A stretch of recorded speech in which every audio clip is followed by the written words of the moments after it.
Hey YouTube, welcome back. This is going to be my 5th video on my 20-gallon Nano Reef build. This video is going to be about the reef cleaner crew that I purchased. We'll take a look at the acclimation stuff I bought, and then we'll get them in the tank and we'll talk a little bit more about each of their individual roles then. So here's a 2.5 gallon tank that I purchased. That's going to be my acclimation tank for now. And inside of it here is the acclimation kit I bought. It basically just looks like an airline tubing with a hard U bend on one side and a nozzle on the drip end that you can adjust to however many drips you want.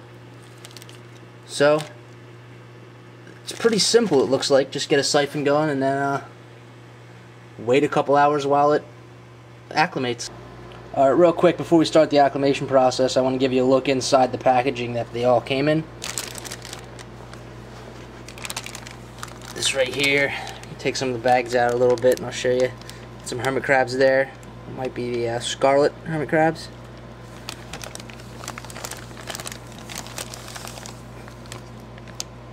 Some other hermit crabs here. Maybe the red tip or the scarlet, I can't tell right now. But yeah, they're all there, looks like right now. So we're going to get started getting them acclimated, alright? Here, I'm just floating the bags in the water so that the temperature equals out.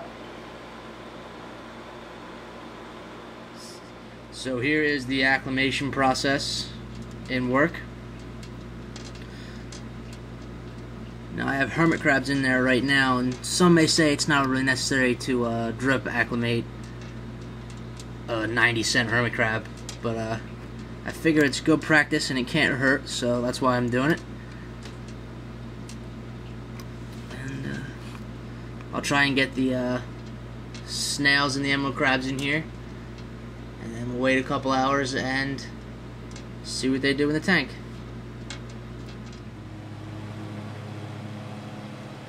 So I got my reef cleaners acclimated and I got them in the tank now. So we'll take a look at some of the different crabs and invertebrates I got in there and talk a little bit more about them. Alright, so up front here in the tank you can see some of the hermit crabs I got. I ended up getting about 20 hermit crabs for the whole tank in 3 different types.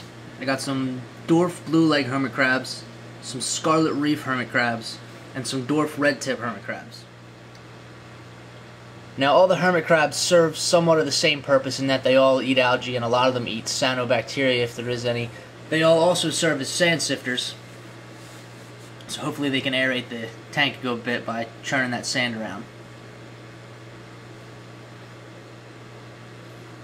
You can see right there is a blue-legged dwarf hermit crab. Right there is a dwarf red-tip hermit crab. And here is one of the scarlet hermit crabs.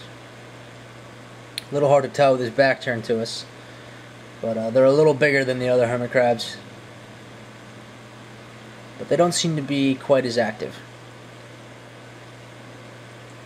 I ended up getting Australia turbo snails and Mexican turbo snails. Now what we're looking at right here is an Australia turbo snail, a little bigger than the Mexican turbo snails. Now the purpose of the snails in the tank is to, along with the hermit crabs, eat the algae that pops up, and also they'll clean the glass on the sides for me, and they also eat diatoms, which is nice. Here in the back of the aquarium is some of the Mexican turbo snails. And here is a better look at one of the Australia turbo snails.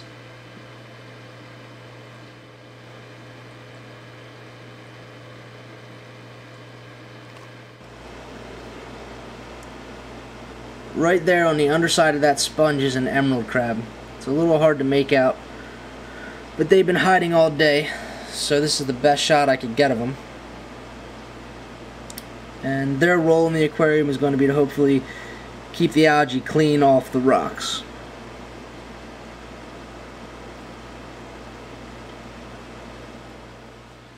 Alright, so that about sums up the 20-gallon Nano Reef update about the cleaning crew and their acclimation. It also concludes the setup of this 20-gallon Nano Reef aquarium.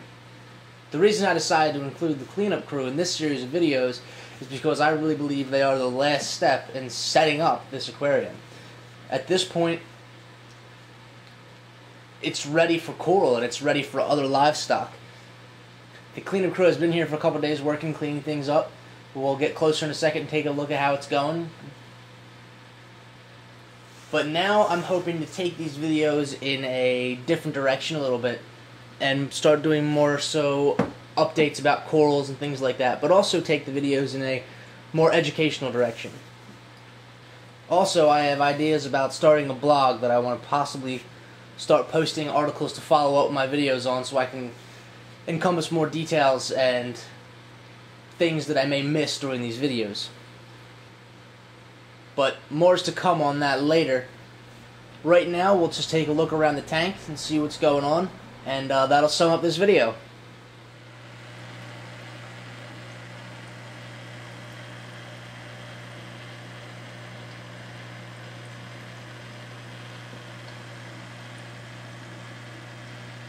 Thanks for watching.